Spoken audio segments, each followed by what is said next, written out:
guys are amazing. Thanks to your continuous support, we here at the Amagi are happy to announce that we've officially reached 1 million subscribers. And none of that would have been possible without you. As part of the celebration, let's take a look at our biggest milestones. Just a year ago, we had exactly 120,000 subscribers. In the span of 12 months, we've multiplied our subscriber count by 8, gaining over 880,000 subscribers, which is pretty insane if you ask me. Beginning last year, we were posting daily avatar content, and since then we've diversified our channel by posting over 300 videos on a wide range of other IPs. IP meaning intellectual property, for those of you that don't know, and that basically means shows. Just making sure y'all know what that means. And last but not least, a year ago we were a small team made up of 5 members, but now it's doubled to over 10 individuals working for the channel, including me. Hi everyone, my name is Adrian if you don't know. Without the amazing work of these team members, the Amagi would be nowhere near where it is today, and we thank them greatly for all the hard work they put into the channel. Especially those editors, Jesus, y'all crank out videos so quick. None of these accomplishments would have been possible without the support of you guys. We appreciate each and every one of you million subscribers. Honestly, comment down below if you subscribed within the last year. And we're excited for what the future will bring to this channel. So, thank you. The life of Jotaro Kujo, JoJo's Bizarre Adventure. Jotaro Kujo is the protagonist of Part 3 and also appears in Parts 4 through 6. Jotaro is the third and most recurring JoJo of the JoJo's Bizarre Adventure series.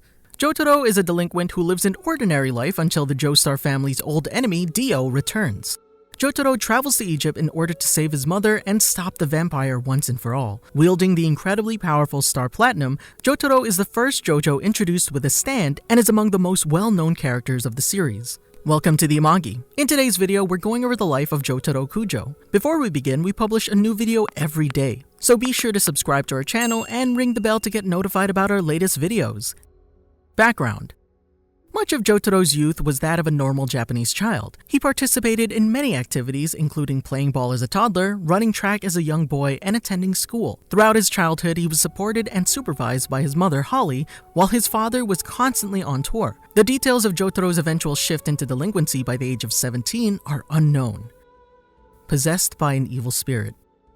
In 1988, at the age of 17, Jotaro severely injured 4 gang members in a fight. Knowing his strength couldn't grow to such a length, he began thinking he was possessed by an evil spirit and so turned himself in to the police. Despite the police and Holly telling him he was free to go, Jotaro insisted on staying, demonstrating the danger by taking one of the policeman's guns and shooting himself in the head. He wasn't killed, however, as a third arm appeared to him and was able to catch the bullet in midair. Holly soon called her father, Joseph Joestar, to work out the situation. After a brief chat between Jotaro and Joseph failed to sway Jotaro, Joseph sent out his Egyptian friend Muhammad Avdal. Avdal then sent out his own evil spirit known as Magician's Red and trapped Jotaro's limbs with rings of fire. In defense, Jotaro's evil spirit fully appeared before Jotaro and successfully released him from the fire. Joseph then revealed that the evil spirit was known as a stand, a manifestation of an individual's life force. While breaking the iron bars of his cell, Jotaro accidentally let himself out of his cell. With Jotaro freed, Joseph told him the real reason he and Avdal came to Japan. A century-old man known as Dio, an enemy of Jotaro's great-great-grandfather Jonathan Joestar, had risen once more. Later, Joseph showed his stand, Hermit Purple, to Jotaro. Using its ability to put visions of distant places onto film, Joseph revealed a picture of Dio to Jotaro. The picture revealed that Dio's body was actually Jonathan's due to the star-shaped birthmark that all blood members of the Joestar family possess, being on the nape of his neck. First fight. The next day, Jotaro walked to school, constantly being hit on by his many female classmates. While walking down some steps, Jotaro's leg was cut, sending him flying into the air. After catching himself with some branches, Jotaro encountered a transfer student, Noriaki Kakyoin, who gave him a handkerchief to clean his wound. At the school nurse's office, Jotaro opened up Kakyoin's handkerchief, which revealed that Kakyoin would kill him. The nurse then began going insane, trying to stab Jotaro with a pen. Kakyoin then appeared, telling Jotaro that the nurse is possessed by his stand, Hierophant Green. After freeing the nurse by pulling Hierophant Green from her mouth, Jotaro was forced to take Kakyoin's signature attack, Emerald Splash. Jotaro survived the attack and, after proclaiming Kakyoin was evil for manipulating the weak, was able to deflect the next Emerald Splash, take a hold of Kakyoin, and mercilessly beat him up. Jotaro brought the unconscious Kakyoin to the Kujo house in order to get information about Dio. There, Joseph told Jotaro that Kakyoin was being controlled by a flesh bud of Dio's. The bud caused Kakyoin to become loyal to Dio and would also kill him in a few days. An operation to remove it would only damage his brain. Using the precise hand movements of his stand, Jotaro began removing Kakyoin's flesh bud. Despite the flesh attacking him, the removal was successful, allowing Kakyoin to return to his senses. The next day, Jotaro found that his mother had gained a stand ability due to Dio's influence, but due to Holly having a much gentler persona, she couldn't control her stand. Avdol then estimated that she would die in 50 days, and the only way to cure her would be to kill Dio. Thanks to his stand being able to draw a fly from their photo of Dio, Jotaro was able to confirm that Dio was in the Nile River in Cairo, Egypt, as the fly was known to only live in that area. Knowing Dio's location, Jotaro, Joseph, Avdol, and Kakyoin, who owed a debt to Jotaro for saving his life, began their quest to Egypt. Avdol then gave Jotaro's stand a name, Star Platinum. The journey begins. After giving a final goodbye to Holly, who was in the care of the Speedwagon Foundation, the four left from Narita Airport on a flight to Cairo. While above the East China Sea, they noticed an insect on the plane. The insect then began attacking Jotaro, who quickly deduced that it was a stand. Avdol was then able to figure out that the stand was known as Tower of Grey, and its user had caused many crashes, making them look like accidents. While Jotaro was able to fend it off, Tower of Grey was able to kill a few innocent people, taking their tongues. However, Kakyoin was able to trap Tower of Grey with Hierophant Green and rip the stand to shreds. With the stand defeated, the identity of the user was quickly shown to be Grey Fly, an old man who was on their flight. Despite Grey Fly's defeat, the group quickly found out that the pilots had already been killed by Tower of Grey earlier. Grey Fly, with his dying breath, then told Jotaro and the others that he was only the first of many assassins and that they would never reach Egypt. With no other choice, Jotaro and Joseph were forced to land the plane 35 kilometers off the coast of Hong Kong and now knew that they now had to head to Egypt by either land or sea. Hong Kong. Arriving in Hong Kong, the group discussed their status over a meal. They soon met a Frenchman named Jean-Pierre Polnareff, who quickly revealed himself to be one of Dio's men. At the Tiger Bomb Garden, Avdol faced off against Polnareff's stand, Silver Chariot. After defeating him, Avdol recognized Polnareff's chivalrous ways and chose not to kill him. Jotaro then quickly removed Polnareff's flesh bud, just as he did to Kakyoin. While waiting for their next mode of transportation at a ship dock, Polnareff agreed to join Jotaro's group and told them his original reason for joining Dio. Polnareff's sister had been killed by a man with 2 right hands and had now come to the conclusion that the killer was one of Dio's men. South China Sea. While on the ship, Jotaro saved the life of a child that had fallen overboard from a shark. The child, who Jotaro quickly saw to be a girl, had hidden on board earlier. As they were swimming back to the ship, Jotaro and the girl were nearly attacked by a creature in the water, which turned out to be an underwater stand. Back on board, Avdol suspected the girl of being the stand user. However, Jotaro quickly suspected the stand user to be the ship's captain, Tanil, after fooling him into admitting himself to be a stand user.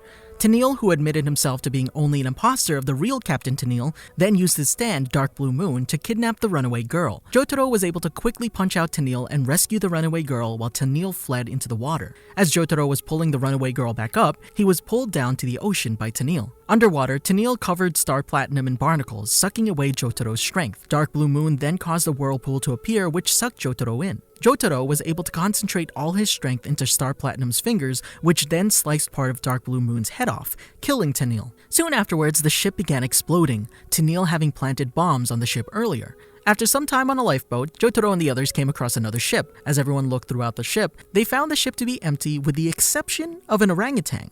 The situation proved to be dangerous when one of Tanil's crew members was killed by one of the ship's hooks. Jotaro and the others searched the ship for a stand or its user, but couldn't find anything. While searching, Jotaro found the orangutan, Forever, almost assaulting the runaway girl. Jotaro fought Forever and realized that it was the stand user. As Jotaro continued his fight, Forever began using objects from the entire ship to attack him, as well as being able to absorb into the walls. When Forever was at a safe distance, objects from the ship began strangling Jotaro and captured Joseph and the others.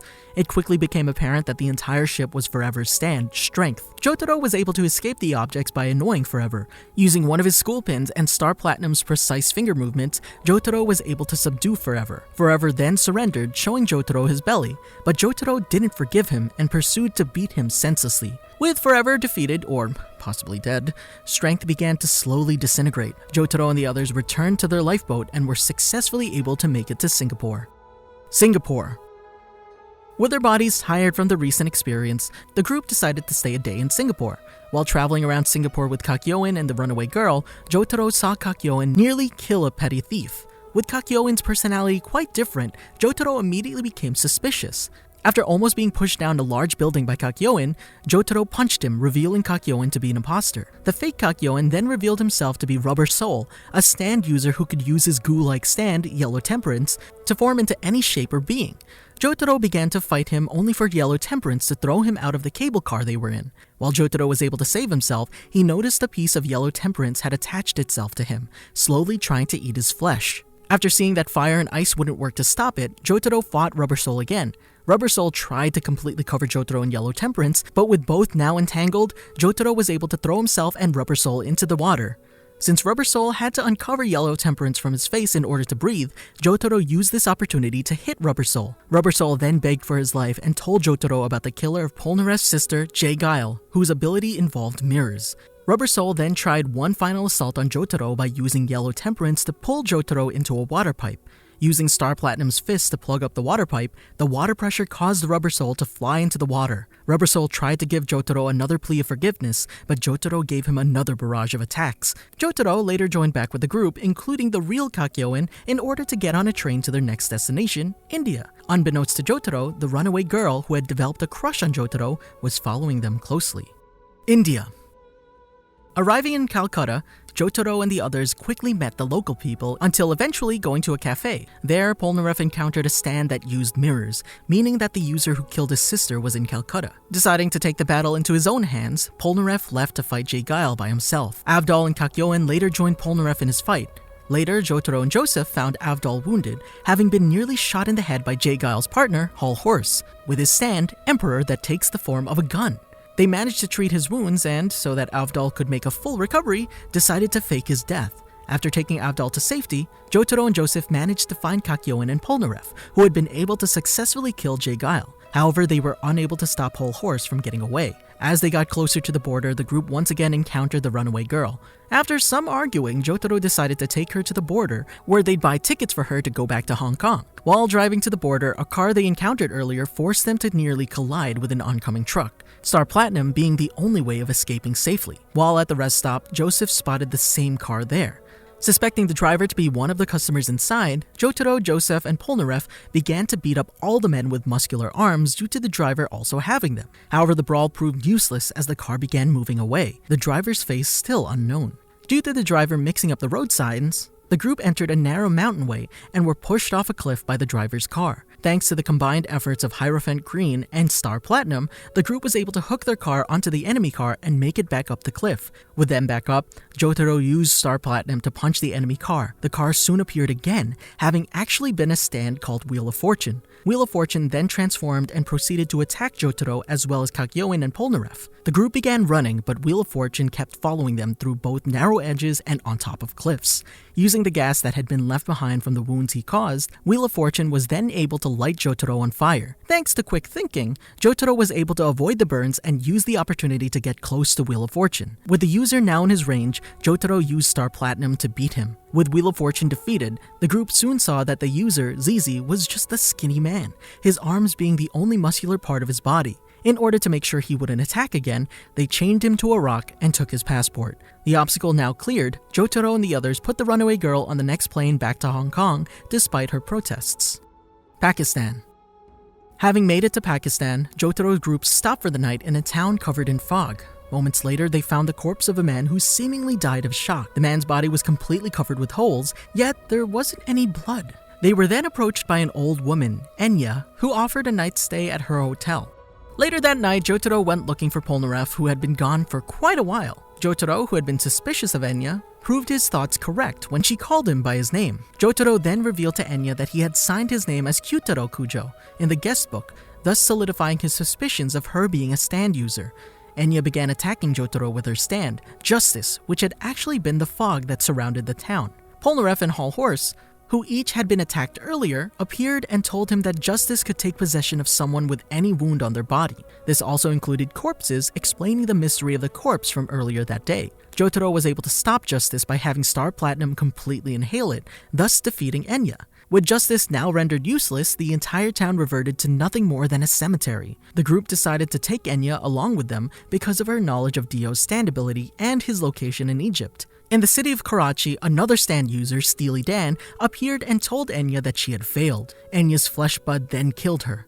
Jotaro quickly attacked Steely Dan only for the pain felt by Dan to also be felt by Joseph. Dan revealed that his stand, Lovers, had burrowed deep inside Joseph's body, and any pain that was inflicted upon Dan would also affect Joseph. With his grandfather's life at stake, Jotaro was forced into doing whatever Dan wanted him to, threatening to hurt himself and therefore Joseph if Jotaro didn't comply. Elsewhere, Kakyoin and Polnareff had shrunk their stand inside Joseph's brain and tried to find the Lovers. After some fighting, Hierophant Green was able to defeat the Lovers, forcing it to leave Joseph's brain. In a last effort, Dan tried to control Jotaro and then a small girl until he saw that Kakyoin had tied Hierophant Green to the Lovers. Jotaro then beat Dan harder than any of his previous opponents and threw a piece of paper at him containing all the cruel things he had done to him, calling it his receipt. The Arabian Desert. Due to unrest in the area, the group chose not to go to Iran or Iraq, instead passing along the strait from Karachi to Abu Dhabi. Riding on camelback, they traveled across the Arabian Desert from Abu Dhabi to Saudi Arabia. As the heat raged on, Joseph surprised the group by revealing that it actually should be nighttime. They soon realized that the sun itself was a stand when it was rising from the west. The heat grew worse, with even the scorpions not being able to handle the heat. Kakyoin even tried to attack the sun directly, only for it to bounce the attack back. However, after finding shade under a rock, they were able to find the user, Arabia Fats, who had been using a mirror to hide himself. With a simple stone throw, Fats was knocked out and the group were able to continue in the cold desert night. Taking a private plane, the group were forced to take a sick baby with them to the next town. While in flight, a sleeping Kakyoin began freaking out and messed up the controls. While Joseph was able to keep everything steady, they then ran into a coconut tree and crashed. Even though everyone ended up safe, Kakyoin's strange attitude continued as he tried to harm the baby, Manish Boy. That night, after they all fell asleep, Jotaro and the others woke up in a dream world and were confronted by an enemy stand, Death 13, which was being controlled by Manish Boy. They found themselves unable to use their stands and were getting attacked. However, Kakyoin, who had summoned his stand before going to sleep, was able to use Hierophant Green in the dream world. Kakyoin was able to subdue Death 13 and free the rest. With their stands inactive in the dream world, everyone, sans Kakyoin, forgot these events and eventually took Manish Boy to his family.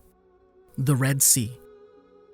After picking Avdol back up and finally telling Polnareff the truth about Avdol's supposed death, he revealed that he had bought a submarine that would take them across the Red Sea. The sailing went well for a while, until they were attacked by High Priestess, an enemy stand controlled by a user named Midler. Using its ability to transform into anything glass, metallic, or rubber, High Priestess tried to drown them and attack them using metallic objects. As the submarine sank, Jotaro and the others were forced to take scuba gear and swim. High Priestess then formed into the body of the ocean and proceeded to eat them. It tried to crush Jotaro with its teeth, but Jotaro was able to use Star Platinum to completely smash High Priestess's teeth, thus breaking Midler's own teeth and knocking her out. They then swam out of the Red Sea. After 30 days of danger, they finally made it to Egypt. Egypt, Nile River. Upon request by Joseph, the Speedwagon Foundation sent extra help in the form of another stand user, the User of the Fool. The user turned out to be a doggy named Iggy who could manipulate the sand around him. Before leaving, the Speedwagon employees also told Jotaro and Joseph that Holly's condition was getting worse with every passing day and that she only had about 2 weeks left. They also told them they saw 9 other people going to the same area that Dio was thought to be hiding before taking off. After some time driving through the sands, Jotaro and the others found one of the employees having died from drowning. The other employee was quickly decapitated when the water from Joseph's canteen came out and ripped his head inside. Realizing they were now under attack from a water stand, Geb, the group tried to separate. Geb went for Kakyoin, slashed his eyes, and then went after Polnareff. After multiple attempts to either run away or attack it directly, their car was destroyed and Avdol was badly wounded. With no other choice, Jotaro forced Iggy to use the Fool in order to fly them to the location of the stand user. Jotaro saw that the user, Ndul, was blind and solely relied on sound to attack. Jotaro was able to distract Ndul by throwing Iggy towards him and took this moment in order to get behind Ndul and land a strong punch. Defeated, Ndul chose to kill himself with Geb. While he didn't fear death, he didn't want to be killed by Dio, his savior for his failure. Before dying, Ndul told Jotaro that Geb was one of the 9 gods of Egypt, implying the other gods were stand users as well. Jotaro buried Ndul in the sand and seemingly began a friendship with Iggy, though it was a rough start. The genesis of universe. Jotaro and the others quickly took Kakyoin and Avdol to a hospital. While Avdol was able to recover quickly, Kakyoin had to stay in the hospital. The good news was that his pupils weren't damaged and he'd be able to join them in a few days. Later, Polnareff came across an enemy, Chaka, but quickly defeated him and took his swords. While at a barbershop, the sword, Anubis, the living stand, took possession of the barber, Khan, but Jotaro and Polnareff were able to stop him and break the sword. But Anubis soon took possession of Polnareff instead and used Silver Chariot for a twin swords attack. Despite being stabbed, Jotaro was able to shatter the hilt of the blade and free Polnareff of Anubis' control. Unbeknownst to Jotaro, the remainder of the sword eventually fell into the river, where it rusted several days later. While Joseph and Avdol were dealing with another enemy user, Jotaro and Polnareff were soon involved in their own battle. Polnareff was turned into a child by the ability of enemy Alessi's stand. Alessi took advantage of Polnareff's size and tried to kill him. Jotaro eventually came to the scene, but Alessi quickly changed him to a child as well, roughly 7 years of age. Since he had only recently gained Star Platinum, he now found himself unable to use it. Despite this disadvantage, Jotaro, who had always been strong even as a kid, was still able to knock Alessi out and revert them back to their original ages. When Alessi woke, Jotaro and Polnareff continued to beat him into oblivion. They soon met back up with Joseph and Avdol. After receiving a call from the Speedwagon Foundation, Joseph informed everyone that Holly had only 4 or 5 days left. In order to speed things up, they then took a train from Luxor to Cairo. Egypt, Cairo. Reaching Cairo, Joseph used Hermit Purple in order to gain a photograph of Dio's new mansion. They kept asking around, but they couldn't find anyone that knew its location. They then met a man, Daniel J. Darby, who claimed to know the whereabouts of the mansion. However, being a gambler himself, Darby told them that they had to gamble with him in order to learn such information. Polnareff played a game in which he guessed which piece of beef jerky a cat would get, but Polnareff lost the bet when the cat took the other piece and Darby took his soul in the process. Darby revealed himself to be an enemy stand user, and anytime someone lost at his games, his stand, Osiris, would take their soul. Joseph played a game involving dropping coins in an already full glass of liquor, the loser being the one that made the liquor spill over. Joseph was seemingly winning the game using tactics of his own, until Darby was able to get one more coin in, Joseph's next coin being the one to lose. Checking the glass, Jotaro found that Darby had actually cheated again using a plan involving melting chocolate that had already been placed in the glass earlier. Seeing that Darby had once again cheated, Jotaro challenged Darby at his own game of poker. Jotaro demonstrated to Darby Star Platinum's precise vision and accuracy, telling him that he would not be so easy to cheat against. Even after this, Darby tried another tactic at cheating, resulting in Star Platinum breaking his index finger. Using a nearby boy as the dealer, Jotaro bet his soul in order to start the game. Darby used Joseph's and Polnareff's souls into 6 chips each, meaning Jotaro would have to win a minimum of 2 hands in order to win them back. Jotaro lost the first hand, losing 3 of his 6 soul chips. During the second hand, Jotaro chose not to look at his cards and also raised the hand with Avdol's soul. Darby called the hand with the rest of Jotaro's soul and all of Polnareff's, but then raised him all of Joseph's soul as well. Jotaro, keeping a cool face, called the bet with Kakyoin's soul. In order to intimidate Darby, Jotaro used Star Platinum's speed to light himself a cigarette and get some juice. He then bet his mother's soul as well and told Darby that the only way to call it would be to tell them the secret of Dio's stand. With the possibility of losing and therefore telling the secret and then being killed by Dio for being a traitor, Darby fell unconscious, automatically folding the hand. Seeing Darby's hand of 4 kings, Avdol was surprised to see Jotaro's hand was nothing important. Darby's forfeit freed everyone's souls, but Darby had become so mentally fatigued that they were not able to learn the location of the mansion. Continuing their search, Jotaro and the others eventually ran into Hull Horse once more. He tried to take Polnareff hostage, but he was easily beaten. A moment later, a truck hit them, but they were able to make it out with only minor injuries. Unbeknownst to them, Hull Horse ended up accidentally wounding himself in the process. The next day, Iggy, who had just recovered from a serious battle against another enemy, and Kakyoin, who had finally been released from the hospital, met up with them. With all 6 now joined together once more, Iggy led them to the location of Dio's mansion. Battle in Dio's mansion. The team arrives at Dio's mansion and are greeted by a butler, Terrence T. Darby, younger brother of Daniel J. Darby. Darby quickly separated Jotaro, Joseph, and Kakyoin from Polnareff, Avdol, and Iggy and took them to his game room. Darby then challenged the trio to video games, and if they lost their soul, they would be transferred to one of his dolls. Darby then challenged Jotaro to a baseball video game.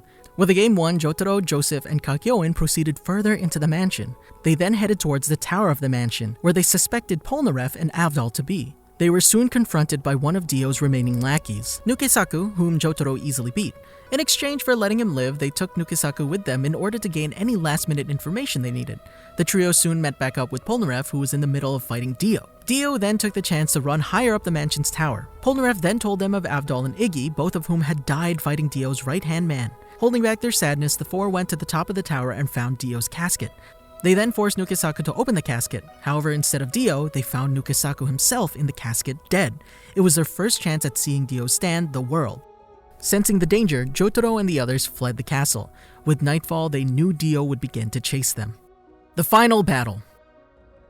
Now in Cairo, the team decided to split up, Jotaro and Polnareff on one end and Joseph and Kakyoin on the other. Needing an immediate mode of transportation, Jotaro and Polnareff stole a motorcycle and continued to search for Dio. They found 2 destroyed cars, indicating Joseph and Kakyoin were already in battle with Dio. Jotaro was able to find Joseph, who revealed that the world's ability was to stop time. Joseph was then stabbed by a knife Dio threw while in the frozen time and was rendered unconscious.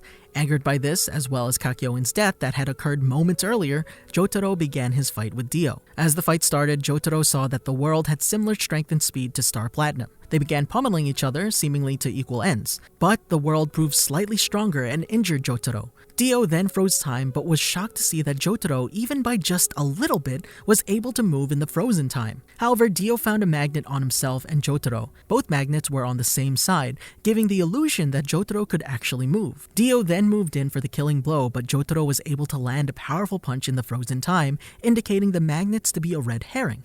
But Dio quickly recovered after taking the blood of an innocent bystander. Dio froze time once more and proceeded to hit Jotaro with a barrage of knives from all sides. Jotaro was able to block several knives in frozen time but found himself unable to stop them all once time returned to normal. He was stabbed multiple times and fell to the ground. However, anticipating such an attack, Jotaro stuffed his jacket and hat with magazines, thus preventing his body and head from actually getting injured. But he still had been stabbed deeply in his arms and right leg. Dio then came to see if Jotaro had truly died. To make sure, he was about to cut off Jotaro's head until Polnareff came and stabbed Dio in the head. Using another time stop, Dio beat Polnareff. Dio then checked Jotaro's heartbeat, forcing him to use Star Platinum to stop his heart. Dio continued on with his original plan to cut Jotaro's head off, but Jotaro was able to use this opportunity to land a strong blow directly into Dio's head and shatter part of his skull. Heavily wounded, Dio tried to retreat, but at every angle, Jotaro easily followed Dio and continuously beat him. But luck fell on Dio as he was able to make it back to where Joseph's body was. Draining Joseph's body, Dio's wounds were all healed and he transformed into a much stronger form.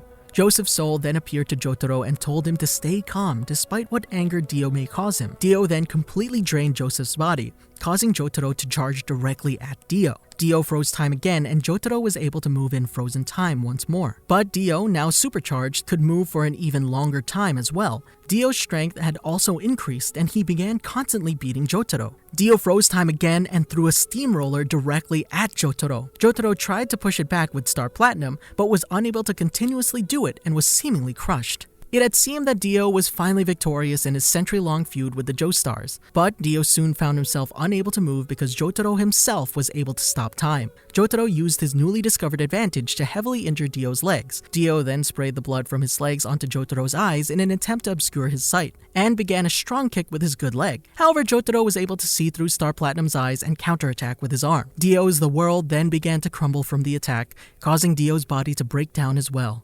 Even as he shouted how his defeat was impossible, Dio's head exploded. Dio was finally dead. The long journey ends. Jotaro and Polnareff's injuries were dealt with by the Speedwagon Foundation. Since Dio had taken much of Joseph's blood, Jotaro asks for a blood transfusion from Dio's body to Joseph's. After using Star Platinum to restart Joseph's heartbeat, the transfusion began. The shriveled up body that Joseph had after losing so much blood began returning to his normal muscular figure, and Joseph fully revived. Later, Jotaro and Joseph took the remainder of Dio's body outside, where it evaporated with the rising sun. They then gave one final moment of thought for Kakyoin, Iggy, and Avdol. At the airport, Jotaro and Joseph gave a final goodbye to Polnareff, who was ready to return to his home country of France. The trio gave their final goodbyes and left, promising to see one another again someday. In Japan, Holly awoke fully healed and freed from the curse. Even miles away, she knew her son and father were coming home. Career and personal life. Sometime in the 1990s, Jotaro and Polnareff began tracking the excavated stand arrows. After graduating, Jotaro studied hard and eventually earned a PhD in marine biology. He married an Italian-American woman and had a daughter named Jolene around the age of 21. While looking through his grandfather's will at the age of 28, Jotaro discovers that Joseph had an illegitimate son in Morio, Japan. In an attempt to get a picture of him using hermit purple, he discovers an ominous figure in the photos instead and decides to go to Morio to investigate. Meeting Josuke. In 1999, Jotaro traveled to the town of Morio upon the request of Joseph. Joseph, while doing research, found out he had an illegitimate son named Josuke Higashikata. Jotaro met Josuke along with Josuke's classmate Koichi Hirose. Josuke proved to be a kind person but would get angry when someone would insult his hair. His stand, Crazy Diamond, had the ability to restore organisms and heal as well as break down objects to their original components. After accidentally insulting his hair, Jotaro got into a fight with Josuke. Crazy Diamond's attacks were powerful enough to break through Star Platinum's defense, but thanks to the latter's time stop, Jotaro was able to subdue him. Jotaro took his time to show Josuke a photo of a man named Angelo, a convicted serial killer and rapist. While he didn't elaborate further to Josuke, he told him to be careful. The fight against Angelo.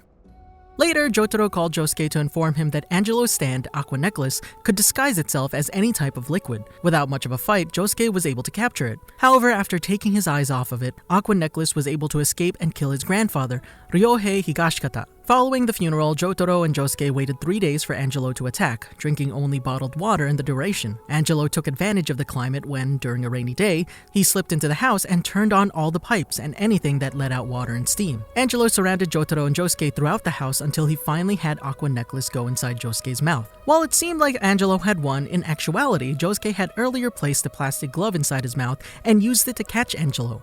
Now helpless, Angelo told them that, due to Japanese law, they had no right to kill him. However, Josuke uses Crazy Diamond to fuse Angelo into the rock. While being fused, Angelo told Jotaro and Josuke that he had gained his stand when a man with a bow and arrow had shot him. Instead of dying, he gained his stand powers and was later able to escape prison. With this information, Jotaro was able to conclude that the bow and arrow was how Dio had gained his stand abilities 10 years ago. Angelo took this time to have Aqua Necklace, still inside the club, try to strangle a child, taking a hostage in the process. He then insulted Josuke's hair, which resulted in Josuke breaking part of the rock Angelo was in and deactivating Aqua Necklace. While Angelo lived, he could no longer speak and was trapped in the stone forever. The mysterious Yoshikage Kira. Soon after the event involving Shigekiyo Yangu's disappearance, the group met up and discussed the circumstances around it. They concluded that the killer may be a stand user due to the unusual lack of evidence. Reimi Sugimoto didn't know how or why they had met, but she confirmed that Shigechi was murdered by the same killer that killed her. Just before his death, Shigechi's harvest delivered Josuke a button which seemed to have fallen off the killer's suit jacket. Jotaro decided to deliver the button to the Speedwagon Foundation to be analyzed. He figured that the button should be able to narrow their suspects down due to it belonging to one certain brand. One morning, Jotaro was questioning the clothing store around Morio about the owner of the button when he encountered Koichi. They entered a shoe store called Mukadeya, where they found a suit with the very same buttons hanging on a rack inside. However, before they could learn about the suit's owner, the shopkeeper was attacked by Yoshikage Kira's sheer heart attack. Jotaro froze time and landed several punches on sheer heart attack, but none of these attacks seemed to affect its hard body. He soon discovered that the stand was automatically attracted to heat and urged Koichi to keep his own stand close by, in order that Koichi ends up disobeying. With sheer heart attack turned on Koichi, Jotaro stopped time once more and started a fire, thus diverting the explosion to him. Jotaro was disabled by the attack for some time, forcing Koichi to fight Kira alone. He regained consciousness sometime after Koichi was punched through the chest by Killer Queen, and managed to punch Kira senseless and end the fight in a draw. Joined by Josuke and Okuyasu, the four chased after a weakened Kira, only to find that he had changed his appearance completely. Josuke, Okuyasu, Koichi, and Jotaro visited Kira's old home to find clues on his personality and whereabouts. While searching a room with Josuke, Jotaro found a picture album and a record that Kira kept on the growth of his nails. Suddenly, a camera on the desk went off. The two looked at the photo and noticed that Kira's father, Yoshihiro, was sitting crouched in the background. Yoshihiro attacked Jotaro and Josuke using his stand Adam Heart father's ability. However, Jotaro outwitted the man by taking a new photograph and isolating Yoshihiro in it. This kept the ghost inside the photo until Okuyasu mistakenly opened the sealed photograph and released him. Yoshihiro stole the stand arrow that Josuke discovered and made his escape. Kira's final stand. On the morning that Kira activated Killer Queen Bites the Dust, Jotaro and a number of other stand users had decided to gather to discuss their findings on Kira's whereabouts and identity. They encountered Hayato Kawajiri and recognized him as the boy from the photograph that Rohan Kishibe took, and immediately began to question Hayato about it. This activated Bite the Dust, and Jotaro, Josuke, Okuyasu, and Koichi were subsequently killed by Killer Queen. Time rewound, and on his next try, Hayato succeeded in exposing Kira's identity. A final showdown between Josuke and Kira began. Jotaro, Koichi, and Rohan heard loud noises coming from down the street and went to investigate. They found Kira bloody and wounded from his battle with Josuke and Okuyasu. Kira attempted to invoke Bite the Dust once more on a female nurse, but Koichi uses Echo's Act 3 to weigh down Kira's hand and prevent him from pulling the trigger. Using the opportunity, Jotaro stopped time and punched Kira with Star Platinum. Kira was crushed by a nearby ambulance and finally defeated. Farewell to the Golden Heart. Following Kira's defeat, Jotaro and the rest of Morio's stand users bid Remi farewell. Jotaro and Joseph prepared to leave Morio on a boat while Josuke sent them off. Jotaro was concerned that other stand users like Kira may appear, but Joseph assured him that Josuke and the others would protect the town with their golden spirits. It's revealed that Jotaro later earned a professor's degree for the thesis on starfish that he wrote while he was in Morio. Did you enjoy our video? Be sure to check out these other great videos from the Amagi, and make sure to subscribe and ring the bell to be notified about our latest videos. Thanks for watching. I'm Adrian. I'm out.